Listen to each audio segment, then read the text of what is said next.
Bienvenue à Accès MRC. Mon nom est Isabelle Gagnon. On parle cette semaine des espaces collaboratifs de transformation alimentaire du Saguenay-Lac-Saint-Jean. Pour ce faire, je reçois aujourd'hui Gabrielle Girard, la coordonnatrice. Bonjour Gabrielle. Bonjour. Ça va bien? Oui, ça va bien, toi Isabelle? Oui. Donc, les espaces collaboratifs de transformation alimentaire qu'on appelle plus couramment les espaces CT. Oui. on va se raccourcir ça un petit peu. Oui.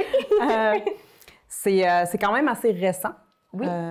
Comme projet. Tu vas nous expliquer qu'est-ce que c'est en fait? C'est parti comment ce projet-là? Oui, absolument. Dans le fond, c'est le projet des espaces collaboratifs de transformation alimentaire. C'est un projet régional. Donc, c'est parti sur un comité de réflexion qui est en sécurité alimentaire ici au Saguenay-Lac-Saint-Jean.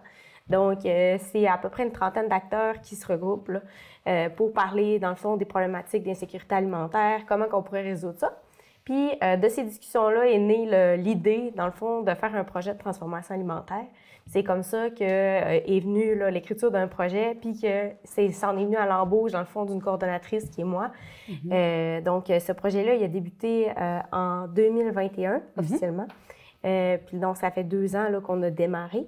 C'est vraiment pour répondre à la problématique d'insécurité alimentaire, mais aussi pour réduire le gaspillage alimentaire au Saguenay-Lac-Saint-Jean, que ça a été réfléchi.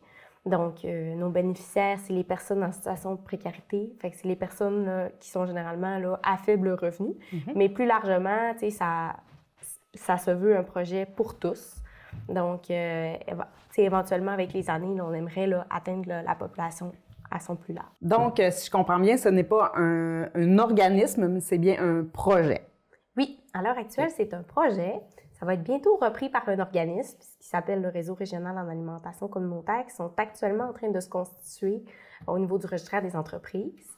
Donc là, on est à l'étape là, de faire fusionner la vision, la mission, qui sont très semblables, qui sont partagées. On a toutes les deux, dans le fond, les mêmes objectifs.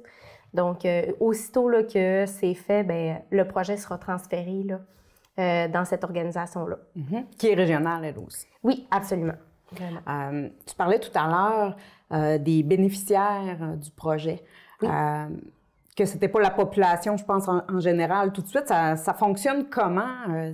Qui sont les organisations, j'imagine, qui en bénéficient? Parce que, bon, si on parle pas de particuliers, c'est forcément des organisations qui travaillent avec le projet actuellement. Oui, absolument. Bien, dans le fond, jusqu'à maintenant, ce qu'on appelle là, les espaces CT. Donc, c'est des espaces de transformation qui collaborent entre eux et tout ça. Donc, il y a 2 espaces actuellement. C'est Moisson Saguenay-Lac-Saint-Jean, situé à Dolbeau, parce qu'il y a d'autres entrepôts, mais vraiment, l'espace est à Dolbeau. Puis, il y a aussi le service d'intervention de proximité qui est situé à Roberval. Donc, eux, à la base, c'est une boîte en intervention, mais il y a aussi des projets en alimentation. Donc, ils ont une cuisine sur place. Donc, ils travaillent avec nous. Les aliments sont transformés sur place. Puis après ça, ça peut bénéficier à plein d'organismes différents. Donc, au niveau de Moisson Saguenay-Lac-Saint-Jean, on a 90 organismes membres desservis actuellement dans la région. Fait que déjà là, on a un bon bassin. Tandis qu'au niveau du service d'intervention de proximité, ça vient comme en complémentarité parce que il y a des projets dans les écoles via le club des petits déjeuners. Puis aussi, il y a des projets là, de popotes roulantes à Roberval pour les personnes âgées. Donc, on atteint là, plusieurs clientèles, là, autant là, en centre d'hébergement que, dans le fond, des enfants dans des écoles ou encore des personnes âgées là, à domicile. Est-ce que, selon ce que tu me parles, c'est le projet, en tout cas la transformation, est vraiment localisé dans le Haut-du-Lac, là, et merci Marie-Chapdelaine et Domaine du Roi. Est-ce que, étant donné que la transformation se fait dans les locaux de Moisson, Saguenay-Lac-Saint-Jean, Adolbeau-Mistassini, est-ce qu'il y a des aliments transformés qui s'en vont aussi vers le Saguenay ou pour le moment, on est localisé davantage au Lac-Saint-Jean? Dans le fond, c'est que les espaces de transformation sont au Lac-Saint-Jean, mais vraiment la distribution, c'est régional. Donc, même si c'est transformé à Dolbeau, mais c'est quand même là, accessible au niveau régional. Fait que tous les organismes là, peuvent avoir accès à ça. Qui dit transformation d'aliments dit aliments, donc il faut se les procurer quelque part. Oui. Est-ce que vous les procurez directement par Moisson Saguenay-Lac-Saint-Jean ou vous avez un réseau qui est différent de celui de Moisson, en fait? Mais dans le fond, cette année, ce qu'on a fait, c'est qu'on est venu aider à augmenter l'approvisionnement des moissons. Donc, on a fait là, du démarchage au niveau des producteurs maraîchers. On voulait commencer par la production maraîchère avec le projet. Donc, on est allé chercher 7 premiers donateurs. Donc, c'est vraiment un ajout aux aliments qui étaient déjà présents dans le réseau de la moisson. Fait que comment ça fonctionne actuellement, c'est que les aliments arrivent chez Moisson, puis il y a un premier tri qui est fait. Fait que tout ce qui peut être distribué frais est distribué frais parce qu'on ne veut pas transformer des aliments qui n'ont pas besoin de l'être. Puis ce qui est peut-être déclassé ou moins attrayant là, comme ça, bien là, on le garde puis on le transforme pour pouvoir l'utiliser à un autre moment. Okay. Donc, on fait des repas, c'est pas juste du conditionnement, en fait, là. Donc, c'est vraiment de la préparation de repas? Bien, en fait, c'est les deux. Parce que on veut que chaque espace développe leur propre expertise, si on veut. Donc, Moisson souhaite se concentrer sur qu'est-ce que vous avez dit comme le conditionnement. Fait que les premières étapes de transformation, donc on lave, on congèle ou c'est vraiment on reste dans la simplicité puis on allonge la durée de vie quand même considérablement. Puis au niveau de salsa, ben là, on est plus dans mets préparés. Le service d'intervention proximité, j'ai dit salsa, c'est un autre nom qu'on donne, désolée. Qui est l'épicerie communautaire, en fait, là, à Roberval. Absolument, qui est l'épicerie communautaire à Roberval également. Et c'est ça, eux, là, sont vraiment là, plus dans les mets préparés, les collations, puis tout ça. C'est plus dans ce secteur-là là, qu'on se dirige là, pour le club des petits déjeuners, je pense, les papas troulantes. C'est plus dans ce secteur-là que ça se fait. Absolument. On parlait de gaspillage alimentaire. Oui. Est-ce le gaspillage alimentaire, est-ce que c'est chez les producteurs maraîchers qu'on va l'éviter, eux? Est-ce que c'est des surplus de production? C'est des choses j'ose pas dire qu'ils jetteraient normalement? Ou, comment on réduit le gaspillage alimentaire en recueillant chez les producteurs maraîchers? Je vais vous donner des exemples concrets. Oui. Par exemple, ça peut être des carottes. Cette année, on a reçu beaucoup de carottes. Des carottes qui sont déclassées. Donc, exemple, là, c'est pas qu'ils sont pas consommables ou quoi que ce soit, c'est juste que ils sont pas d'une qualité épicerie. Là. Donc, des fois, là, ils ont des petits embranchements, tu sais, deux, trois légumes moches, comme on appelle à l'épicerie, souvent, ça commence à être une mode un peu. Oui, exact. Donc, c'est comme ça, c'est de cette façon-là. Donc, on s'entend que dans ce cas-là, les légumes sont encore aussi frais, dans le fond, que l'autre. C'est juste une question d'esthétique. Ils ne sont pas nécessairement beaux. Oui, exactement. Puis sinon, il y a aussi, à cette période-ci de l'année, ce qui est quand même plus d'actualité, c'est aussi de vider les entrepôts.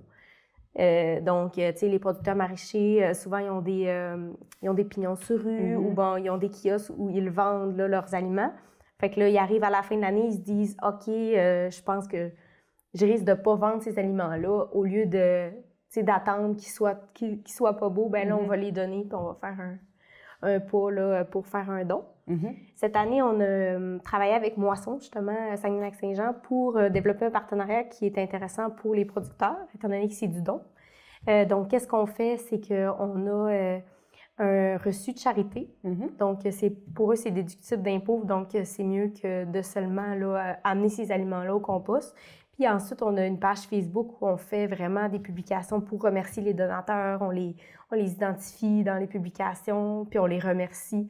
Puis là, les gens peuvent voir que c'est des producteurs qui sont impliqués socialement. Donc, ça fait une collaboration qui est comme gagnante-gagnante. Est-ce qu'on peut les nommer, ces producteurs-là? Ben oui. J'imagine que oui. Ben oui, absolument. C'est sûr. Dans le fond, on a un transformateur cette année, c'est le seul, qui est Congélerie Héritier, qui est ici, à Dolbeau, qui a fait un énorme don de gourgane cette année. Ensuite, on a les jardins bioforestiers à Girardville. On a aussi le maraîcher du premier rang, qui est à Roberval. Ensuite, Jardin de Sommeur, qui est dans le coin de Jonquière. On a aussi la plateforme bioalimentaire solidaire, qui est un organisme à but non lucratif là, qui a donné aussi au projet des surplus. Et on en a d'autres. On a par exemple Légunard, Maraîcher Potvin. Et ensuite, je terminerai avec Potager Grandmont. Je les ai pas comptés. Oui, c'est pas mal 7. Je pense que je les ai toutes dit. On s'excuse si jamais on en a oublié. Si jamais j'en ai oublié un, je suis vraiment désolée. On peut aller les voir de toute façon sur la page Facebook. Donc, c'est les espaces CT, je crois. Oui, absolument. Espace CT, tout simplement, sur Facebook. Puis vous pouvez voir là, les dons qui ont été faits. Là. Puis d'ailleurs, on va partager l'émission, c'est sûr. Au niveau de la quantité de produits qui ont été récoltés et ou transformés, redistribués, on parle de quoi comme résultat cette année ou depuis le début, même aussi, si tu as les chiffres, ça pourrait être intéressant. Bien, dans le fond, on est à 87 000 livres, dans le fond, cette année, de récupérer. Puis c'était notre première année test, donc c'est quand même très bon. Les années précédentes, on travaillait, j'imagine, sur le projet. Donc, c'est vraiment l'année où ça se concrétise, c'est en 2023. Absolument. On a travaillé sur, dans le fond, le développement d'un modèle d'affaires responsable dans la première année. Puis là, quand on était prêt, on s'est lancé. Puis c'est cette année-là qu'on a commencé à avoir des résultats concrets. Donc, 87 000 livres qui ont évité, dans le fond, le chemin du gaspillage. Puis ils se sont rendus dans les entrepôts de Moisson Saguenay-Lac-Saint-Jean. Il y a une grande majorité quand même qui est encore super bon pour utiliser dans les organismes. Donc, ce qu'il faut savoir, c'est que ça permet ça aussi de travailler avec le réseau de la moisson, c'est que les organismes sont pas aussi exigeants que les épiceries. Donc, on est capable de faire des merveilles quand même, un potage aux carottes avec une carotte qui est pas belle à l'œil, mais qui est absolument fraîche. C'est parfait. Donc, ça. Puis après ça, il y a une petite partie qui a été transformée, qui a été congelée pour consommation le reste de l'année. Donc, ça, c'est notre départ, puis on est très fiers de ce qu'on a réussi à accomplir jusqu'à maintenant. Est-ce que vous vous étiez mis un objectif ou vous alliez vraiment, selon ce que ça allait donner, vous n'aviez pas d'attente nécessairement? Écoute, c'était vraiment un gros projet. On avait plusieurs objectifs, mais c'était pas des objectifs quantitatifs. C'était plus, est-ce qu'on peut arriver à améliorer l'accessibilité à des aliments frais ou transformer aux personnes qui en ont besoin. Puis ça, c'est un objectif qu'on mesure, qu'on a accompli, là, même si on ne s'était pas fixé d'objectifs quantitatifs. Mais sinon, c'est sûr qu'on a atteint aussi un autre objectif qui était de réduire le gaspillage. Donc, c'est vraiment comme ça là, qu'on est allé. Peut-être les prochaines années, on sera en mesure de se fixer des objectifs, mais là, c'était difficile étant donné qu'on n'avait pas là, de documentation encore là, jusqu'à maintenant sur nos activités. Tu as parlé tout à l'heure, rappelle-moi le nom, le réseau de l'alimentation communautaire. Réseau régional. En alimentation communautaire. Absolument. Peux-tu m'en dire un peu plus sur cette organisation qui est en voie de devenir en fait accréditée, si on veut? Ou, oui, qui est sur le point d'exister formellement. Oui, absolument. Mais dans le fond, c'est à la base, c'est un réseau qui a été formé avec les 5 épiceries communautaires de la région du Saguenay-Lac-Saint-Jean. D'accord. Donc, c'est eux qui se sont dit qu'il faut absolument se rassembler pour améliorer l'accessibilité des aliments. Donc, c'est comme ça que c'est démarré. Puis, à l'heure actuelle, ils sont en train d'ouvrir, dans le fond, le réseau à plus large. Donc, ça ne sera pas simplement les épiceries communautaires, mais on parle de tous les organismes là, au niveau du Saguenay-Lac-Saint-Jean qui vont être accueillis sur cette table-là de discussion. Et le but, c'est de répondre aux besoins des membres, donc de soutenir les organismes communautaires, étant donné que c'est eux qui ont la belle tâche d'assurer, je dirais, le filet social là, pour les personnes qui ont besoin. Puis maintenant, les personnes qui en ont besoin, c'est souvent des personnes qui sont à l'emploi. Donc, c'est plus en plus des personnes comme vous et moi, là, qui, à un moment de leur vie, ont besoin d'aide, puis se tournent vers les organismes qui sont en place. Donc, c'est extrêmement important là, de créer justement une organisation là, qui puisse, dans le fond, consolider là, le travail qu'ils font. Bien, d'ailleurs, on recevait récemment Yannick Souni, qui est le directeur de Moisson Saguenay-Lac-Saint-Jean, qui nous parlait de cet élargissement de la clientèle de Moisson. Mais est-ce que vous autres aussi, vous avez remarqué là, une augmentation de l'insécurité alimentaire dans la région? Oui, absolument. Depuis que le projet est mis en place, parce que là, on parle de 2021, mais il y avait déjà un contexte, mais depuis 3 ans, là, le contexte a évolué. Absolument. Dans le fond, depuis l'année passée, là, je ne pourrais pas vous dire les chiffres exacts, là, mais l'insécurité alimentaire en région a grandement augmenté. Et depuis 2019, là, il y a certains pourcentages, là, je crois que c'est au niveau de l'aide alimentaire là, qui va même jusqu'au 60 de plus là, que ce qu'on connaissait en 2019. Donc, c'est vraiment, là, c'est un sujet qui touche de plus en plus les gens. Donc, on essaie de mettre des choses en place, là, des projets structurants comme les espaces CT pour pallier à ces problématiques-là. Là, vous avez eu cette année 7 partenaires, maraîchers et organisations. Face à cette situation-là d'augmentation de la demande, je suppose que vous avez des visées d'augmenter aussi le nombre d'organisations qui vont collaborer à votre projet. Oui, absolument, vraiment, c'est dans nos visées. D'ailleurs, cette saison-là a permis de démontrer que des aliments qui peuvent éviter le chemin du gaspillage, il y en a beaucoup. Et il y a un potentiel au niveau juste de la région qui est énorme. Donc, c'est sûr que nous, on veut continuer cette démarche-là qu'on fait auprès des producteurs pour aller chercher le plus d'aliments possible. Puis aussi, d'un autre côté, développer d'autres espaces de transformation. Parce qu'on sait quelque chose qu'on s'est rendu compte cette année aussi, c'est que les 2 espaces qu'on a là sont très utiles, mais ça va en prendre d'autres pour s'ajouter au projet, puis pouvoir là, transformer, puis garder nos aliments le plus possible dans la région et les utiliser tout au long de l'année, là, si on le peut. On a beaucoup parlé des producteurs maraîchers, mais est-ce que c'est dans vos visées aussi d'aller chercher des producteurs, par exemple, des transformateurs, des fromagers, des producteurs de viande? Oui, absolument. C'est dans nos visées. Par contre, à court terme, ce qu'on s'est dit, c'est qu'on allait commencer avec les producteurs maraîchers, étant donné qu'au niveau de la transformation alimentaire, la réglementation, c'est beaucoup plus simple là, quand on reste dans les produits végétaux. Donc, c'est pour ça qu'on a choisi cette orientation-là. Déjà qu'on était en démarrage et tout. Mais lorsque, dans le fond, on aura là, au moins 2 ans là, d'expérience, on pourra s'élargir et puis avoir des visées plus grandes, puis aller chercher des formations, des certifications supplémentaires pour nos espaces de transformation qui vont être en mesure là, de transformer les produits d'origine animale aussi. Là. Les endroits où c'est transformé, vos espaces de transformation, est-ce que c'est des équipements qui étaient déjà détenus par les organisations où vous êtes logés ou c'est vraiment venu avec le projet de transformation alimentaire? On a fait l'acquisition de plusieurs équipements. Donc, les deux sont vrais. Là.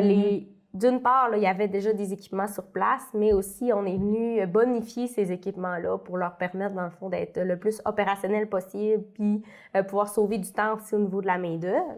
Donc, on est allé chercher des fonds, on a fait de la mutualisation d'équipements. Il y a déjà des équipements qui étaient dans des organismes qui avaient déjà été achetés, qui ont été transférés dans d'autres.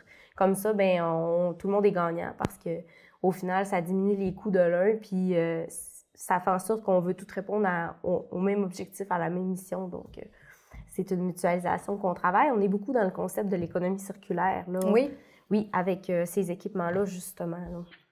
Là. On a parlé d'étendre peut-être un peu le réseau, mais est-ce qu'il y a d'autres projets à venir pour 2024? On va surfer un peu sur la vague, attendre de voir comment ça va pour cette 2e saison-là. Eh bien, en fait, je vais vous dire quelque chose, là, parce que c'est encore très embryonnaire, mais c'est dans les cartons. On aimerait avoir un espace collaboratif là, qui soit un petit peu différent des autres.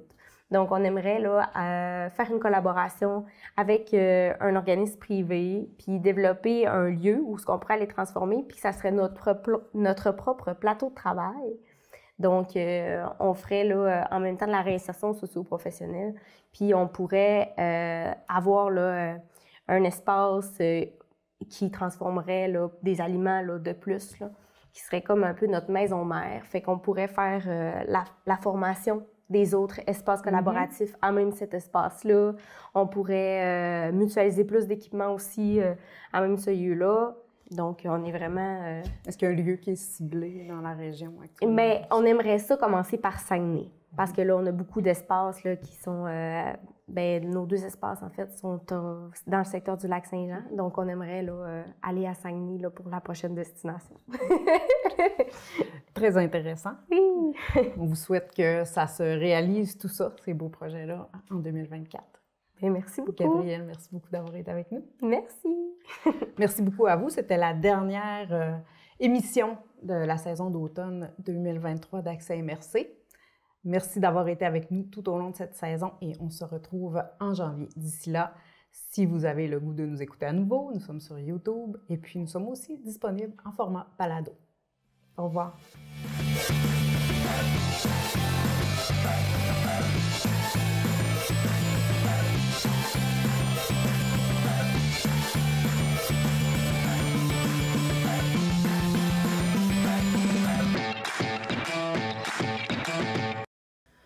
La série Parcours inspirant vous fera découvrir différents métiers et le parcours professionnel de personnes qui ont décidé de tracer leur propre voie. Avec transparence et générosité, ils s'ouvrent à vous et partagent leur expérience. Et vous verrez que le chemin n'est pas toujours tracé d'avance.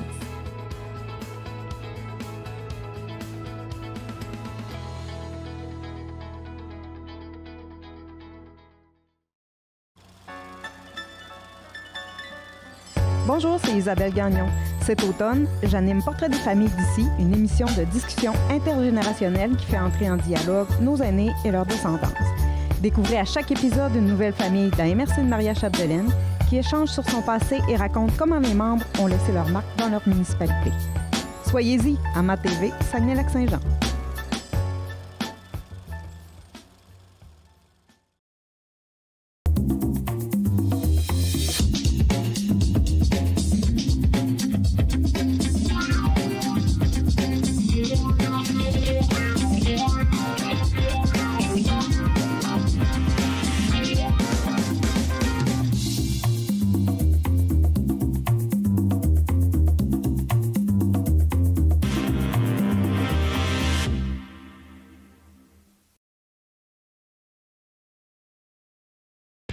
Enfin, c'est le retour du bol d'or d'improvisation. Ce tournoi d'improvisation, qui en est à sa 17e édition, est une compétition provinciale d'improvisation qui rejoint plusieurs équipes de joueurs talentueux en provenance d'un peu partout au Québec. Ne manquez pas les matchs de ce grand concours qui a lieu dans la somptueuse salle de spectacle des Jardins Maria-Chapdelaine à Dolbeau-Mistassini. Bon match!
Les bénévoles sont partout.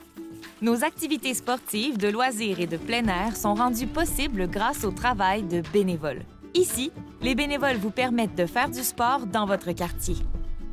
Ici, les bénévoles participent à la tenue d'événements locaux. Ici, les bénévoles assurent l'entretien et la signalisation des chemins de randonnée. Dans votre centre communautaire de loisirs, votre association sportive ou votre club de plein air, tout prend vie grâce aux bénévoles.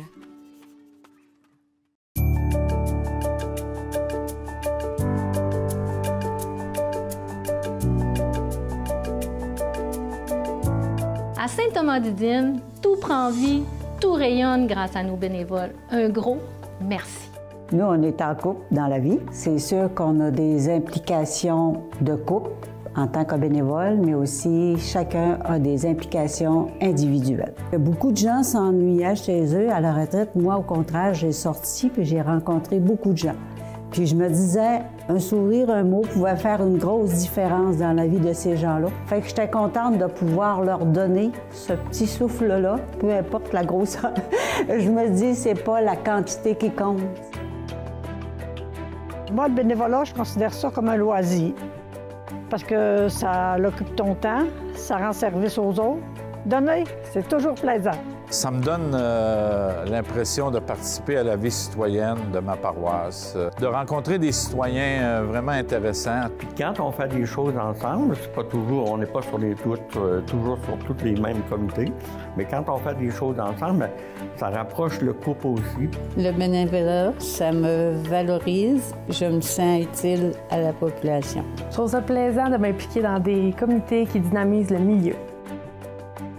Pour moi, le cercle de fermière, ma passion première, c'est le tissage. Donc, c'est un partage de connaissances avec nos amis fermières.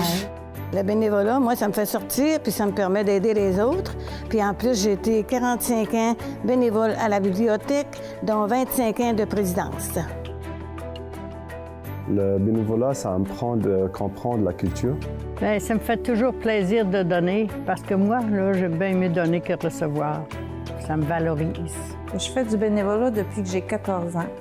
J'en fais parce que c'est dans ma nature. Quand les gens visitent notre local puis qu'ils repartent avec des choses à petit prix, ils sont très heureux. Et nous aussi, parce qu'on les voit contentés.